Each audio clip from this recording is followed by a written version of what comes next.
अस्सलाम वालेकुम दोस्तों। कोई भी गोरा कोच पाकिस्तान में आता है ना, उसको पहले कुछ महीने लगते थे, फिर दिन अब कुछ घंटे लगते हैं पाकिस्तान के कल्चर को समझने के लिए। 2023 वर्ल्ड कप जो भारत हम खेलने गए, पाकिस्तान मैच हारा था इंडिया से। उसके बाद मिकी आर्थर गोरा कोच था, उसने बोला कि यहाँ पर पाकिस्तान जिंदाबाद का नारा नहीं सुना, पाकिस्तानी खिलाड़ी का मोराल ही नहीं बन पाया, इसलिए हार गए। अब हम बांग्लादेश से हार गए हैं और वो कह रहे हैं कि पिच अच्छी नहीं थी। अब मुझे एक बात बताएं कि जिस मैदान में 3 खिलाड़ी आपके रन आउट हो रहे हों, हसन नवाज 4 दफ़ा सिफर पे आउट हुआ, उसमें से 3 दफ़ा, 2 दफ़ा न्यूजीलैंड में जो आउट हुआ, सेम इसी जगह पे सेम शॉट खेलते हुए आउट हुए। I know he is a very good, he is a very talented batsman, but मैं एक बात कर रहा हूँ कि बीइंग कोच उसको ये भी सोचना है कि भाई ये प्लेयर मेरा आज जो जैसे आउट हुआ जीरो पे, 3-4 दफ़ा जीरो पे आउट चुका है, 3 दफ़ा एग्जैक्टली यही शॉट मारते हुए उसी जगह पे कैच देकर आउट हुए। आप उनके न्यूजीलैंड वाला उठा के देख लें। ये मैं बात सिर्फ इसलिए कर रहा हूँ कि ये जो कोच हैं, ये डेटा ड्रिवन कोच कहते हैं इनको। बट ये चीज़ 3 रन आउट हुए, एक बैट्समैन आपका वही शॉट खेलता हुआ आउट हुआ जो लगातार वो खेलते हुए आउट होकर आ रहे हैं। तो आप फिर भी पिच के ऊपर, अगर पिच ही इतने जिम्मेदार है, तो मुझे एक बात बताइए कि आप भी कोई उनके 8-9 आउट कर लेते, फंस के मैच होता। और दूसरा, डेटा ड्रिवन कोच को ये समझना है कि जहाँ पे आप खेलने जा रहे हैं वो उनका हॉन्टिंग ग्राउंड है। और हर जगह आपको पाकिस्तान जैसी पार्टी विकेटें नहीं मिलती हैं कि इधर मार रहे हो तामी बज रही है, पुट्ठी सीधी मार रहे हो, सब चल रही है।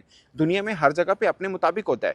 और बांग्लादेश का खासकर ये शेर बंगला जो क्रिकेट स्टेडियम है ढाका का, पिछले 5-6 साल का आप रिकॉर्ड उठाकर देखें, हाईएस्ट चेज यहाँ पर, हाईएस्ट चेज जिम्बाब्वे ने किया 2021 से लेकर अब तक 150।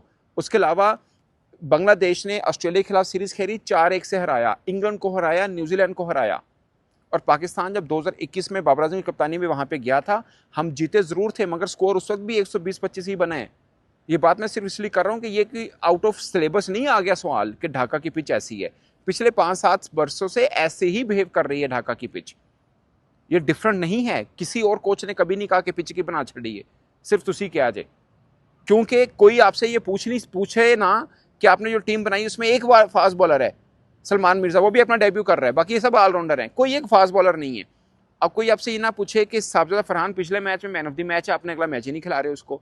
कोई आपसे ये ना पूछे कि सुफियान मुकीम बेहतर डिजर्व करता है या ये करते हैं। कोई आपसे ये मत पूछे कि सलमान आगा हैं, साइम अयूब आपके साथ हैं, खुशदिल शाह 3 स्पिनर हैं, फिर आपने नवाज भी हैं और फिर आपने अबरार भी डाल दिए। वहां पे मुझे लगता है एक बैट्समैन ऐड होना चाहिए था, साबजा फरहान, हो सकता है आप नवाज की जगह पे खिला दें, क्योंकि आपके पास सारी वैरायटियां मौजूद थी। बॉलिंग ऑप्शन तो आपके पास बहुत थी, प्लेइंग कंडीशन टफ है, इसमें कोई दो राय नहीं है, मगर प्लेइंग कॉम्बिनेशन भी खराब है, ये भी मानिए। अब मैं आपको थोड़ा सा रिकॉर्ड बताता हूँ दोस्तों।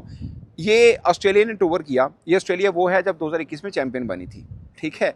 उन्होंने टूर किया बांग्लादेश का, 4-1 से सीरीज हारे, 131 रन डिफेंड किए ऑस्ट्रेलिया के खिलाफ बांग्लादेश ने। 131 बांग्लादेश ने किया था, और ये पहले मैच की बात कर रहा हूँ, और ऑस्ट्रेलिया ने 123 किया था। बांग्लादेश ने 127 रन किए दूसरे मैच में, और ऑस्ट्रेलिया 117 पे सिर्फ 4 आउट थे, चेज नहीं कर पाया था। 127 डिफेंड किया बांग्लादेश ने, ठीक है। 104 बांग्लादेश ने बनाया और ऑस्ट्रेलिया ने आखिरी ओवर में चेज किया 104 रन, ठीक है। बांग्लादेश ने 122 रन बनाए और ऑस्ट्रेलिया 62 पर ऑल आउट हुआ। ये 4 मैचेस का कहानी मैंने आपको बता दी है।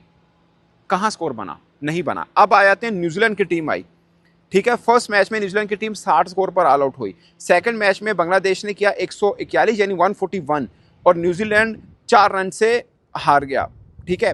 फिर थर्ड मैच में 128 किया, बांग्लादेश 76 पर ऑल आउट हुआ। चौथे मैच में न्यूजीलैंड 93 पर ऑल आउट हुआ, और 93 रन भी बांग्लादेश चेज इन 20th ओवर, ठीक है ना। तो ये सिचुएशन बनी है। एक मैच में 161 रन भी किए उन्होंने, मगर हाई स्कोरिंग मैच नहीं हुआ। अब आ जाते हैं कि पाकिस्तान ने जब टूर किया था इसी बांग्लादेश का, मैं उसका बताता हूँ, जब 2021 की बात है, ये जब बाबर आजम कप्तान थे, मैं उसका बताता हूँ। पहला मैच 127 रन हमने चेज किया आखिरी ओवर में, ठीक है। दूसरा मैच पाकिस्तान ने 109 रन चेज किए 19वें ओवर में। तीसरा मैच पाकिस्तान ने 125 आखिरी बॉल पे चेज किया जब नवाज ने चौका लगाया था।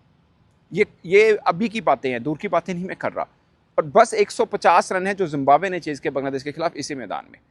7 आउट किए हैं बीपीएल के अंदर तास्किन ने। ये पिच है ही बॉलिंग फ्रेंडली, आप कह सकते हैं, ऐसा होता है।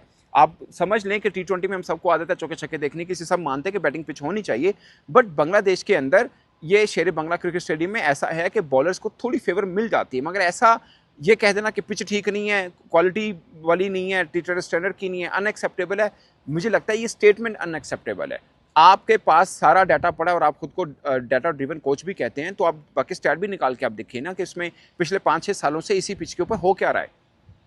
आपके अपने खिलाड़ी 9 खिलाड़ी ऐसे हैं जो बीपीएल खेल के आए हुए हैं, 9 खिलाड़ी हैं, 5 ऐसे हैं जो इस साल खेले हैं। आपके खुशदिल ने बड़ी ज़बरदस्त की है, आपने फ़हीम अशरफ ने यहाँ पे बॉलिंग बेहतर की हुई है, आप उनके रिकॉर्ड देखिए। और अगेन मुझे लगता है कि आपने अब सिर्फ 1-2 खिलाड़ी हैं जिनको बैटिंग नहीं आती, बाकी सबको बैटिंग आती है। आपने इस तरह से टीम बनाई है कि सारे ऑलराउंडर ने, एक आधा प्लेयर है जो अबरार नहीं खेलता, सलमान मिर्ज़ा वो अच्छा बैट नहीं है, बाकी सब बैट्समैन हैं अपनी तरफ से, सब बॉलर भी हैं। तो ये टीम बनी हुई है विद ड्यू रिस्पेक्ट, चूचू का मुरब्बा, तो फिर ऐसे ही होने। और अब एक और बात नोट करिए दोस्तों, साथ हम पहले कभी मैच हारते होता यार हम बांग्लादेश से हार गए, हमें ये हो गया, अब किसी के कानों पर जूं तक नहीं रेंगती यार बांग्लादेश को हार गए ने। क्यों?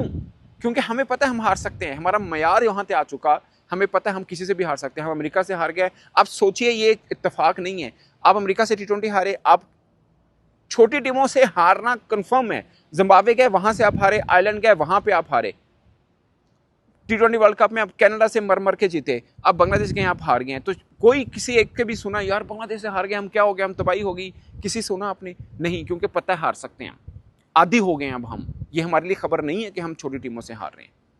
ये सिचुएशन पाकिस्तान क्रिकेट की जहां पर आप पहुंची है, जो कि एक जिसे बोलते हैं ना ड्राउनी सिचुएशन है। इसके ऊपर मैं अलग वीडियो बनाऊंगा कि ओलंपिक का क्वालिफाइंग क्या बन रहा है। तो इसमें देखिए हम 8वें नंबर पर T20 के, ये होश के नाखून हमें लेने हैं। हम खुद हम सपोर्ट करते हैं कि पाकिस्तान को डिफरेंट कॉम्बिनेशन ट्राई आउट करने चाहिए, हम खुद करते हैं, मगर क्या साहबजादा फरहान एक नया मतलब कमबैक है, आप उसको बिठा सकते हैं। मैं मान लेता हूँ साइम अयूब को आप खिला के रखिए क्योंकि इंजरी के बाद वो आए हैं, आप उनको लेके चलिए, लेकिन किसी और को भी बाहर बिठा सकते हैं, इवन आप फ़खर को भी बाहर बिठा सकते हैं। और वो तो टीम का हिस्सा है, वो तो कोई भी इनको छेड़ सकता, वो फर्स्ट चॉइस है पाकिस्तान की। बट आप जब ट्राई आउट कर रहे हैं नए लड़कों लेके, फिर उनको खिलाइए, इनको कैसे बिठा सकते हैं आप? या नवाज को बिठा के आप साजा फरहान को डाल सकते हैं। नवाज की मुझे नहीं लगता आप किसी भी एक ऑलराउंडर को बाहर बिठा सकते थे, खासकर स्पिन की में, क्योंकि स्पिन के ऑप्शन आपके पास ज़्यादा थी, तो नवाज बैठ सकते थे बाहर। तो दोस्तों इस पर आप अपनी राय कमेंट के सूत्र में जरूर बताइएगा। और मुझे लगता है कि ये पिच का कह देना, ववेल मचाना कि पिच ठीक नहीं है, फुल टास से आउट हो जाओ तुसी तक वो पिच ठीक नहीं है, तो डजंट मेक सेंस यार। मैं मतलब ये मेरी राय है इस पर। दोस्तों आप अपनी राय कमेंट के सूत्र में जरूर बताइएगा। मेरी तरफ से इतना ही, इजाजत दीजिए, अल्लाह हाफिज़।